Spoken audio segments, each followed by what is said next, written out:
Clan chat improvements and clan war changes are coming in the Clash of Clans update alongside a bunch of other additions, so let's tell you everything you need to know. This is only sneak peek 1, so be sure to subscribe as we do only have a small percentage of viewers subscribed to the channel, so I'd obviously recommend doing so if you enjoy my content. Firstly, let's go over all of the clan chat improvements, and I'm glad that Supercell is continuing to expand on the redesigned chat. With this update, clan tagging will be introduced, so you can flag someone's attention even if they're not on the app. There will be 3 tags that you can use: at clan, followed by the message, tags everybody in the clan. On the flip side, at leaders, followed by the message, can be used to notify the clan leader and co-leaders so members could flag issues and have them resolved in a timely manner. Finally, you can tag a specific player by typing at, followed by their name, or as you're typing it, you can just select it from the menu. It is important you know that players can disable this. You can go into the settings, under notification, turn off clan tagging. So the notification might not actually reach the member if they have turned this off, but it will be on by default. And if you do wish to turn off clan tagging, you would have to do this for each of your individual accounts. Sticking to the clan side of things, there is a new building level upgrade being revealed today, and it is for the clan castle. This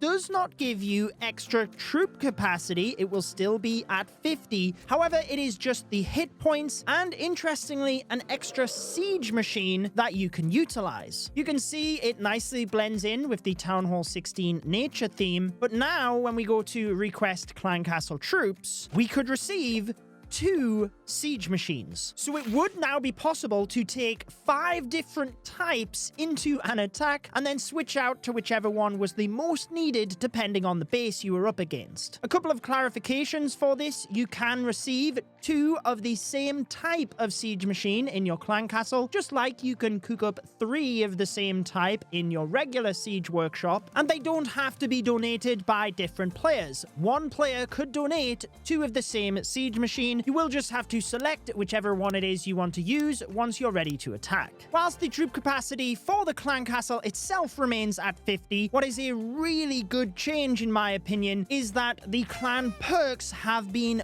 buffed so that at level 9 you can actually receive up to 50 troops. Not just 9, how it used to be, 3 spells and 2 siege machines, so this means your entire clan request could be filled by 1 individual player. I wouldn't be ready to start requesting 50 archer clan castles. I don't think many people will use the 1 gem donation for you. But here is a list of all of the new donation limits for the different clan levels. If you haven't noticed, this sneak peek is very much with regards to clan improvements. One of the war changes is my personal favorite, but let's go over some quick ones first. Clan games. The amount of builder base tasks is being reduced, and that is to make way for new tasks revolving around hero equipment. Let's say one of the tasks was for the Archer Queen's giant arrow. You would have to actually equip that for your attack in order to complete it. If you do not deploy the hero during that attack, it would not move towards the progress. Just like if you had to do an attack with,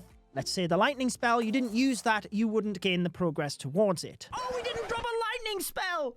Oh, always remember to do that.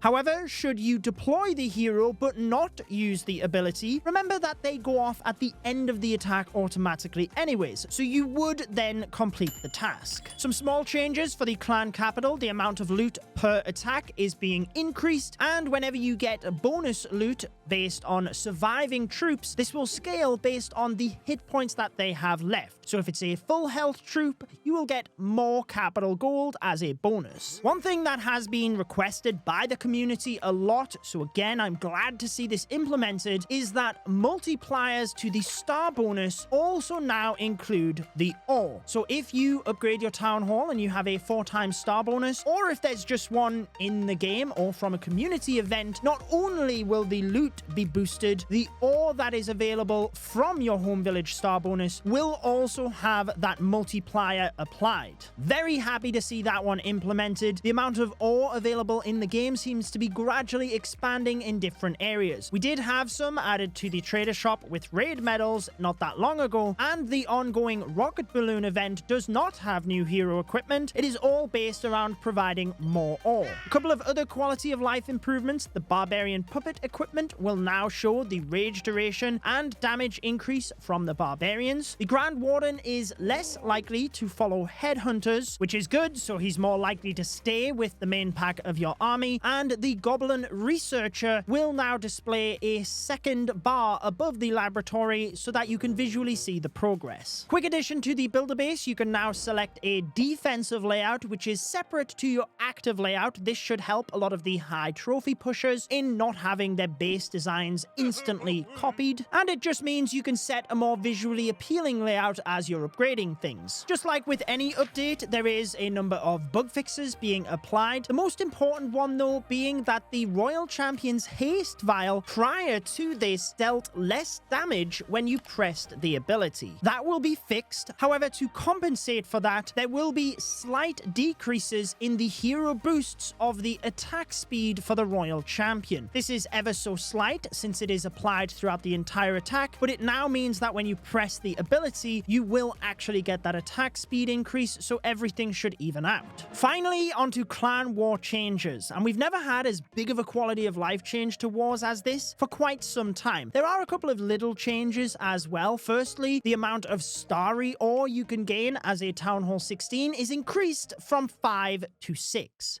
Woohoo! I'll take it. The amount of rewards gained with regards to loot and ore is being increased if you lose a war from 43% of the total up to 50%. And should you tie a war, previously you only got 50% of the loot and the ore, that is being increased to 57%.